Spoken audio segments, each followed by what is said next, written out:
Christmas Bible series. We're in Luke chapter 12. Ring-a-ling, jing-a-ling. He began to say to his disciples, "First, be on your guard against the leaven of the Pharisees. Don't drink the Kool-Aid that the Pharisees drank, which is hypocrisy.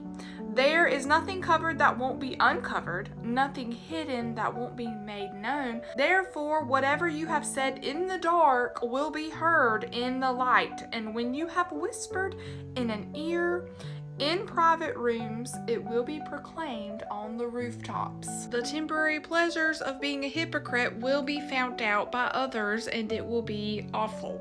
You can't claim to be holy and still pursue the desires of your flesh. Hypocrisy! Fear God. In verse 4, I say to you, my friends, don't fear those who can take out the body and after that can do nothing more. But I will show you the one to fear. Fear him who has authority to throw people into hell after they pass on.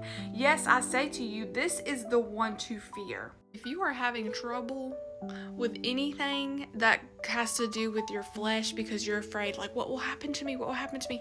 Think about God who has the power over your soul. Choose wisely. Here's the beauty about Jesus. He tells you who to fear, but then he goes on to comfort you, saying, "Aren't 5 sparrows sold for 2 pennies, yet not one of them is forgotten in God's sight? Indeed, the hairs of your head are all counted, so don't be afraid. You are worth more than the sparrows. You are worth a lot. God cares for you. So yes, fear for your soul, but don't fear a God that doesn't have love for his people and his creation. He still loves you. He's just saying, make sure you look out for your eternity, friend." 8, and I say to you, anyone who acknowledges me before others, the Son of Man will also acknowledge him before the angels of God. But whoever denies me before others will be denied before the angels of God. Jesus knows that the disciples may be tempted to hide their allegiance to Jesus, their allegiance to the Holy Spirit, and he is saying, do not deny me.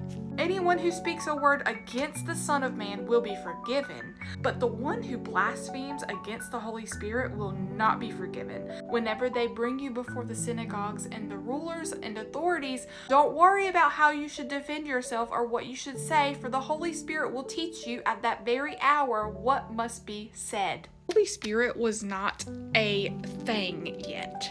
The Holy Spirit was a thing, the Holy Spirit was actively moving, but it wasn't talked about as much until after Jesus gave his life for us and we were able to be baptized by the Holy Spirit. And blaspheming against the Holy Spirit is a persistent, hardened heart towards the things of God. Rejection of the Holy Spirit's work in people's lives. The Holy Spirit is working in ways that they have not seen before. And saying it's from Beelzebub shows that they have a hard heart towards the things that God is doing. This gives us comfort too. If we are ever facing persecution or we are brought on trial for our faith, we can have peace in knowing that we don't have to worry about what we will say because the Holy Spirit will speak through us. 13, someone from the crowd said to him, "Teacher, tell my brother to divide the inheritance with me." "Friend," he said to him, "who appointed me judge or arbitrator over you?" He then told them, "Watch out and be on guard against all greed, because one's life is not in the abundance of possessions." Then he told them a parable. A rich man's land was very productive. He thought to himself, "What should I do since I don't have anywhere to store my crops?" His crops were overflowing. He had so much. "I will do this," he said. "I will tear down my barns and build bigger ones and store all of my grain and my goods there. Then I'll say to myself, you have many goods stored up for many years. Take it easy. Eat, drink, and enjoy yourself." The American dream. People literally work their life away to retire and sit back and chill. Verse 20, but God said to him, "You fool, this very night your life is demanded of you, and the things you have prepared, whose will they be?" That's how it is with the one who stores up treasure for himself and is not rich towards God. Rather than accumulating wealth for yourself, accumulate wealth towards God, to things of heaven. Invest in eternity. And then God goes in to tell us the cure for anxiety. Therefore, I tell you, don't worry about your life, what you will eat, or about the body, what you will wear. For life is more than food, and the body is more than clothing. Consider the ravens. They don't sow or reap.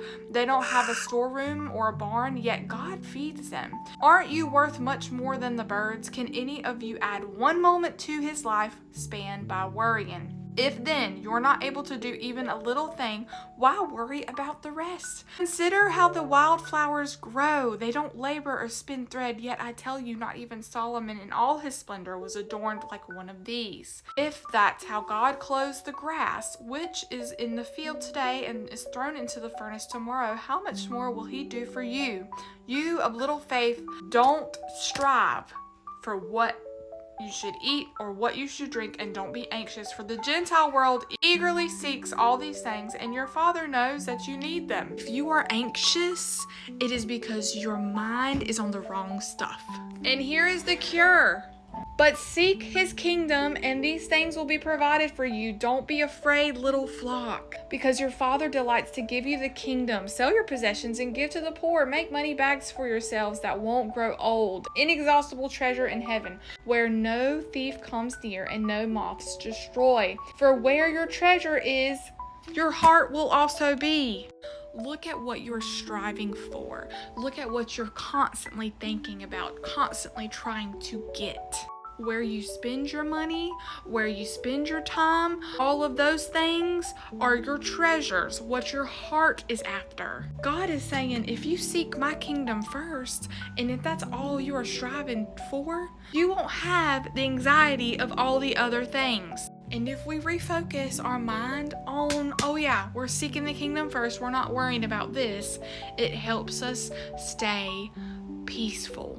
Jesus then goes on to tell us to stay ready for the master's return. Jesus is coming back, and he's even saying, pay attention, because I'm coming soon. And this was a long time ago, and compare it to now.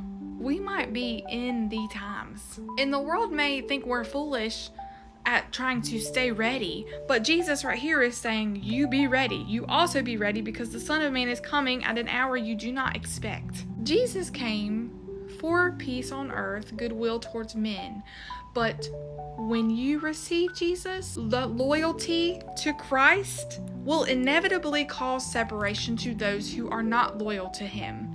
Unfortunately, that's reality. I came to bring fire on earth, and how I wish it were already set ablaze, but I have a baptism to undergo. A baptism of wrath that was meant for us, and how it consumes me until it is finished. Do you think I came here to bring peace on earth? No, I tell you, but rather division. Those who accept him and those who reject him. We all have an account to be settled, and we either have Jesus to help us settle that account, or we will have to settle that account ourselves for all eternity. And the Bible does not imply any exits. Thank you for watching this Christmas series, and I'll see you in the next video when we cover chapter 13.